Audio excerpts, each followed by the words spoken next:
Dan yang lebih membuat Hasna terkejut lagi, yang mereka bicarakan ternyata membicarakan sakitnya Mary merupakan kiriman dari keluarga itu melalui perantara Mbah Darmo. Assalamualaikum warahmatullahi wabarakatuh. Masya Allah, Alhamdulillah. Terima kasih teman-teman sudah setia menonton video-video saya. Di video kali ini, saya akan berbagi kisah yang datang dari seorang perempuan, sebut saja namanya Mary, mengalami kejadian mistis di hidupnya yang tidak bisa dia lupakan seumur hidupnya. Mau tahu kisah lengkapnya? Tonton video ini sampai selesai, jangan di skip ya. Oke teman-teman, Mary ini lahir di sekitaran awal tahun 50-an. Nah, kejadian mistis yang Mary alami itu di sekitar awal tahun 70-an. Mary ini lahir dan tumbuh di perkampungan atau desa A, kita sebut saja desa A, di Pulau Sumatera. Mary ini merupakan anak kelima dari 7 bersaudara. Nah, ketika Mary berumur sekitar 9 tahun, qadarullah ibunya Mary meninggal dunia. Jadilah Mary ini menjadi anak piatu, jadi tidak memiliki ibu. Dan Mary beserta adik dan kakaknya diasuh oleh neneknya dari pihak ayahnya. Nah, seiring berjalannya waktu, Mary ini tumbuh menjadi gadis yang sangat cantik, badannya bagus, berisi, kulitnya bersih, dan bisa dikatakan Mary ini sebagai kembang desa di desanya A. Karena sudah remaja, sekitar awal-awal tahun 70-an, Mary berkenalanlah dengan seorang laki-laki bujangan dari desa tetangganya. Kita sebut saja desanya desa B. Nah, laki ini bernama Umar. Akhirnya Mary dan Umar saling jatuh cinta dan menjalinlah hubungan asmara. Nah, Umar ini merupakan seorang anak laki-laki satu-satunya dari keluarganya. Jadi Umar ini anak bungsu dari 3 bersaudara dan dia satu-satunya lelaki di keluarganya itu. Nah, Umar ini di kota B, orang tuanya lumayan terpandang. Jadi bapaknya Umar ini sangat dihormati di desanya, di desa B ini. Nah, mendengar Umar ini mencintai Mary yang seorang piatu tadi, ibunya Umar sepertinya tidak setuju dengan itu dan bisa dikatakan menolak. Tapi kalau ayahnya Umar, dia mengikuti saja apa kemauannya Umar. Yang penting Umar bahagia. Akhirnya untuk mencegah hubungan antara Mary dan Umar, ibunya Umar ini berniat untuk menjodohkan Umar dengan seorang gadis dari desa sebelahnya. Jadi dari desa satunya lagi. Kita sebut saja desa C. Jadi gadis ini bernama Minah. Nah, kebetulan keluarga Minah ini dianggap oleh ibunya Umar satu level dengan keluarganya. Jadi mereka berniat untuk memisahkan Umar dan Mary ini. Sebenarnya ayahnya Umar tidak setuju, tapi begitulah dia tidak mampu, tidak kuasa untuk mencegah keinginan istrinya. Akhirnya terjadilah kesepakatan antara keluarga Umar dan keluarga Minah ini untuk menikahkan keduanya. Akhirnya sudah ditentukan harinya untuk hari pesta pernikahan antara Umar dan Minah. Tentu saja Umar di situ galau ya teman-teman. Di satu sisi dia sangat mencintai Mary dan di sisi lain dia tidak bisa menolak keinginan ibunya untuk menikahi Minah. Kebiasaan adat di kampung itu, jika seorang perempuan ingin menikah, biasanya perempuan itu sudah menyiapkan segala sesuatunya yang akan dibawa nantinya ketika menikah. Jadi sama seperti Minah ini. Konon katanya perabotan yang disiapkan oleh keluarga Minah, karena Minah ini keluarga yang berada. Jadi dari lemari, tempat tidur, semua pecah belah yang nantinya untuk peralatan dapur itu sudah disiapkan oleh keluarga Minah.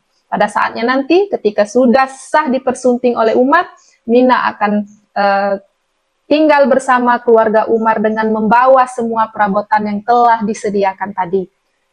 Sampailah pada saatnya mendekati hari H pernikahan antara Umar dan Minah, Umar bertekad untuk pergi dan tidak ingin melanjutkan pernikahan itu. Jadi 3 hari sebelum pesta pernikahan itu dilaksanakan, Umar minggat atau pergi dari kampungnya. Tetapi Umar ini sebelum pergi, dia menemui ayahnya karena dia tahu bahwasanya ayahnya itu juga tidak sepenuhnya setuju terhadap perjodohan antara Umar dan Mina. Kemudian karena ayahnya ini tahu bahwasanya Umar mencintai Mary dan berharap Mary menjadi pasangannya, akhirnya ayah Umar mendukung Umar untuk pergi merantau ke kota lain yang letaknya lumayan jauh dari kampungnya Umar, dan di situ ada keluarga yang nantinya akan ditemui oleh Umar untuk menampung Umar sementara waktu. Sebelum pergi, ayah Umar memberikan ongkos untuk Umar dan menitipkan 1 buah cincin bermata delima untuk Umar. Nah, Umar ini sebelum berangkat ke kota yang akan ditujunya, dia singgah dulu di kampung A, kampungnya Mary. Dan dia menemui Mary di situ dan berkata bahwasanya, Mary, saya tidak jadi menikah dengan Mina. Hidup mati saya ingin menikah dengan kamu. Saat ini, saya akan pergi merantau dulu. Jika nanti saya pulang merantau dan saya mendapati kamu masih gadis ataupun janda, saya akan tetap menikahi kamu. Kemudian cincin pemberian ayahnya yang bermata delima tadi diberikan nyala kepada Mary sebagai tanda bahwasanya dia memang betul-betul serius dan betul-betul ingin mempersunting Mary. Akhirnya Mary menerimalah cincin itu, cincin pemberian Umar sebagai tanda kasih sayang Umar. Akhirnya berangkatlah Umar tadi ke kota tujuannya dan merantaulah Umar beberapa saat di sana. Di sana aktivitas Umar kebetulan keluarga yang didatangi Umar itu aktivitasnya berjualan membuka toko kelontongan sehari-hari, dan Umar ikut membantu keluarganya tersebut selama di sana. Dan tentu saja sepeninggalan Umar di kampungnya Umar itu terjadilah ya namanya juga pernikahan sudah matang sekali persiapannya. Tiba-tiba sang pengantin minggat 3 hari sebelum hari pernikahan. Tentu saja keluarga Mina sangat marah, malu, dan mau diletakkan di mana mukanya keluarga Mina. Akhirnya pernikahan ini batal dan terus berjalannya waktu. Ketika suasana sudah semakin mereda beberapa bulan kemudian, akhirnya Umar kembali lagi ke kampungnya. Ya mau bagaimana lagi orang tuanya Umar? Karena memang mereka sangat mencintai Umar, sangat menyayangi Umar, karena Umar anak laki-laki satu-satunya mereka. Akhirnya mereka menerima Umar dan mengikuti keinginan Umar untuk menikahi Mary. Karena mereka takut akan terjadi kejadian seperti sebelumnya jika mereka memaksa Umar untuk menikah dengan perempuan lain selain Mary. Akhirnya terjadilah pernikahan itu di awal tahun 70-an. Nah, pernikahan inilah nantinya yang akan menjadi pengalaman yang sangat tidak bisa Mary lupakan seumur hidupnya. Setelah menikah beberapa bulan kemudian, Mary merasa ada sesuatu yang aneh yang terjadi terhadap tubuhnya, terutama fisiknya. Yang awalnya Mary ini memiliki postur tubuh yang sangat proporsional, simpel, sehat. Tiba-tiba semakin hari berat badan Mary turun drastis, rambutnya mulai rontok, dan Mary notice setiap menjelang asar sampai maghrib ada rasa sakit dalam tubuh Mary yang tidak bisa Mary tahan. Bahkan ketika dia memegang sesuatu, ketika rasa sakit itu datang, bisa terlepas dari genggamannya. Jadi rasa sakit yang Mary rasakan itu seperti ada besi panas yang ditusuk dari tulang ekornya menembus ke dada bagian depan. Itu rasa sakit yang sangat amat sekali dirasakan oleh Mary setiap harinya ketika menjelang waktu asar sampai maghrib. Melihat perubahan yang terjadi pada istrinya, tentu saja ini membuat Umar sangat khawatir sekali. Akhirnya Umar membawa istrinya ini untuk berobat ke beberapa, kalau zaman dulu namanya mantri, ke beberapa mantri yang ada di sekitar kampung itu, untuk mengetahui sebenarnya istrinya ini, Mary ini, mengidap penyakit apa. Dan dari setiap tempat yang dia datangi untuk berobat, semuanya mengatakan bahwasannya Mary ini secara fisik dinyatakan sehat. Tapi Mary secara pribadi merasakan dia sakit, ada sesuatu yang tidak benar di dalam tubuhnya. Kemudian setelah pergi ke beberapa mantri, kemudian ke dokter, dan sama, semuanya mendiagnosa Mary ini tidak menderita penyakit apapun. Nah, karena kejadian itu, akhirnya beberapa kerabat menyarankan Umar untuk membawa Mary ini untuk berobat secara alternatif. Karena secara medis, Mary dinyatakan sehat walafiat.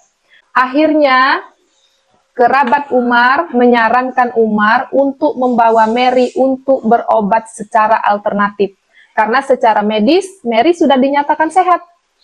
Nah, apa salahnya kalau kita berikhtiar secara alternatif? Dan di kampung mereka ada seorang yang sangat terkenal, jika ada penyakit-penyakit yang gangguan seperti itu, berobatnya ke Mbah Darmo. Akhirnya Umar menerima saran dari kerabatnya itu untuk berobat ke Mbah Darmo. Nah, sebelum hari mereka pergi ke rumahnya Mbah Darmo, tiba-tiba di subuh hari, ketika Mary sedang berada di dapur, Mary mendengar ada ketukan halus di pintu dapur. Dan Mary membukanya, dan dia melihat yang mengetuk pintu itu adalah Hasna.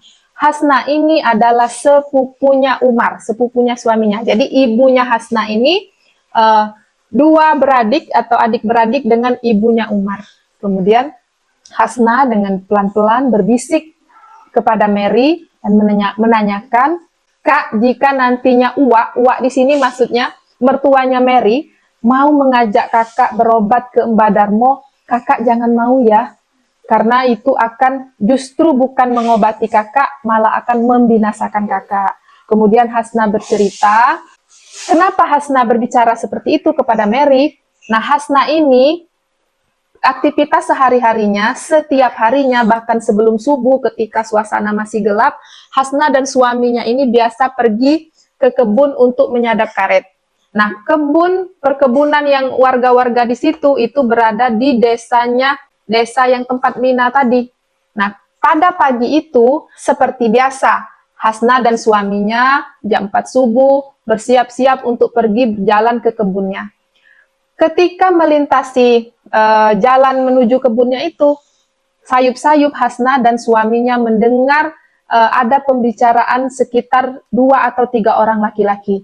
Jadi dengan memelankan langkah, Hasna dan suaminya mendengar apa yang mereka bicarakan di tengah pagi buta ini dan di dekat hutan seperti ini. Akhirnya pelan-pelan mereka mendengar dan betapa terkejutnya Hasna mendengar isi pembicaraan 3 orang itu. Dan Hasna notis bahwasanya ketiga orang yang Hasna dengar sedang berbicara itu adalah kakak dan keluarganya Mina.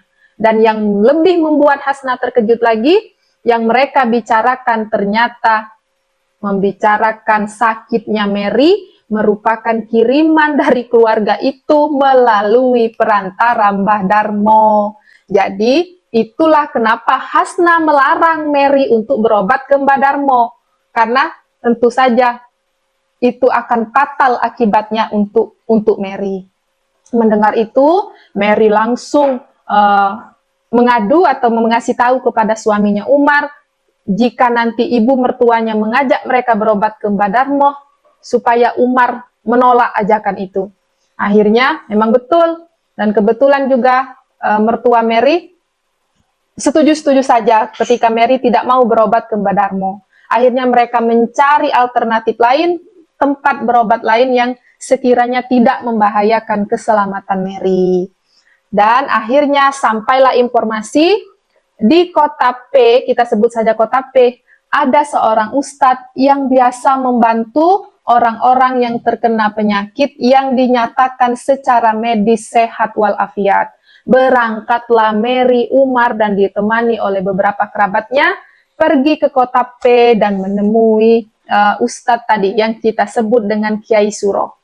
Nah, di rumah Kiai Suro ini, ketika Mary dan Umar datang, sudah banyak sekali pasien-pasien yang ingin berobat menemui Kiai Suro.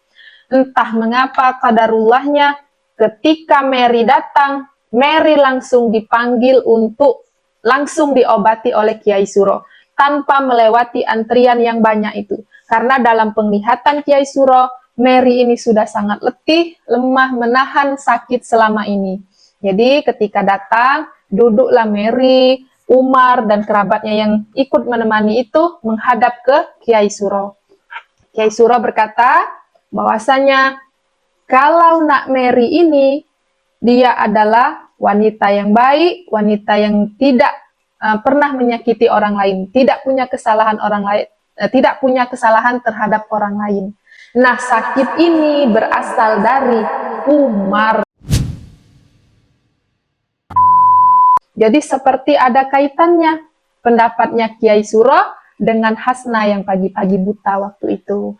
Akhirnya Kiai Suro menyuruh Umar dan Mary kembali lagi ke kampungnya, kampung B, dan menyuruh Umar untuk menggali sesuatu yang ada di muara anak sungai. Nah, sungai yang disebut oleh Kiai Suro, anak sungai yang berada tepat di desanya Mina tadi, desa C. Akhirnya ketika sampailah di kampung, bergegaslah Umar dan sepupunya pergi ke muara sungai itu dan mencari kira-kira di mana letak yang bekas ada galian. Nah, ketika digali, betapa terkejutnya keduanya itu menemukan sebuah botol. Akhirnya dibawalah botol itu kembali ke rumahnya Umar. Ketika dibuka, botol itu berisi kain putih yang digulung seperti gulungan mayat dari kain kafan, dan kain kafan itu sudah agak warna coklat karena sudah lama terkubur. Nah, ketika dibuka, betapa terkejutnya lagi mereka melihat isi dari gulungan yang di dalam botol itu. Isinya beberapa helai rambut, beberapa bekas potongan kuku, tanah kuburan, sedikit tanah kuburan, dan ada secari semacam kain, tepi kain. Dan ketika Mary melihat lebih teliti lagi kain itu, betapa Mary sangat terkejut dan kaget bahwasanya corak dari potongan kain itu sama persis dengan kain yang biasa Mary gunakan sehari-hari. Bergegaslah Mary melihat di susunan di dalam lemari, susunan kain-kainnya. Mary cari kain yang corak yang sama dengan kain potongan guntingan yang ada di dalam botol itu. Dan Mary menemukan kainnya. Dan ketika Mary buka bentang kain itu, dan memang betul. Tepian atau ujung kain itu memang ada beberapa yang hilang, digunting. Akhirnya Umar melipat kembali kain putih yang berisi rambut, potongan kuku, dan tanah serta carian kain tadi. Kemudian kembali lagi ke kota P, menemui Kiai Suro. Bahasanya memang betul ada seperti yang diperintahkan oleh Kiai Suro. Nah, Kiai Suro menjelaskan, inilah namanya kita sebut dengan perbuatan santet. Nah, dari situlah akhirnya Mbah Suro memerintahkan Umar untuk membuang botol ini, sungai yang besar ini, sungai yang terpanjang di Sumatera ini. Akhirnya setelah proses itu, Kiai Suro bertanya kepada Mary, Umar, dan beberapa keluarga Umar yang ikut pada saat itu, apa yang ingin kalian lakukan terhadap benda ini sebelum itu dibuang, ya teman-teman. Jadi hampir seluruh keluarga Umar menyatakan untuk dikembalikan, karena alasan mereka itu bukan punya kita, itu punya mereka, jadi kembalikan saja. Tentu saja pendapat yang ingin Kiai Suro dengar itu pendapat dari suaminya Mary, yaitu Umar.